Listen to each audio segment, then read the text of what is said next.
Салам, бүгінгі сабақта ауыр салмақты жерден қалай көтеруді түсіндіріп жіберем. Соған көңіл аудару керек.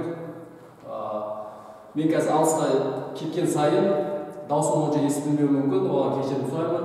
Және де жақыннан көрсете салайын десем, камераның фокусы дәл алдынан алмай, жерді максимальный толық алатын жер, анау жерде гантель болған, сол жерден бастап көрсетемін.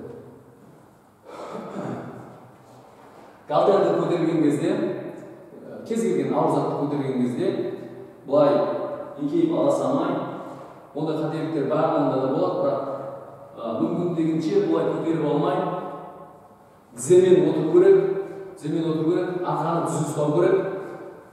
Ұстаймыз, опа, көтердік. Қоятын кезде де дәл солай, арқамыз түзу ұстаймыз, тіземізбен отырып тұрамыз. Қойдық. Жанымен көрсетіп жіберейін. Былай, кез келген адам қателік істеп, былай көтере салады, себебі ыңғайлы. Мүмкіндігінше бұлай жасамау керек, толығымен отырып тұру керек. Арқамыз түзу ұстаймыз. Ұстадық. Көтердім. Қайтадан қоямыз, дәл солай. Тіземен. Ол дәл осылай болу керек. Штангының грифін көтергенде де дәл сол сияқты іс-әрекеттермен көрсетсе болады. Отыратын кезде түзу отырамыз.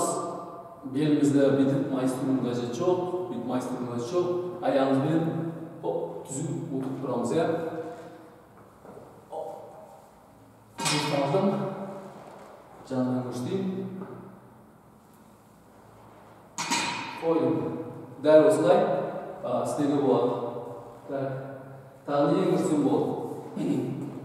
Кез келген шелек болсын, заттар болсын, жүк, мысал үшін сумка бар, дорожный сумка, қыдып барасыз бір жерге, көтере саласыз, бұлай ала салғаннан көрі, бүйтіп ровно алсаңыз, омыртқаға пайдалы, омыртқаға зияны жоқ. Рахмет, келесі сабақта кездескенше.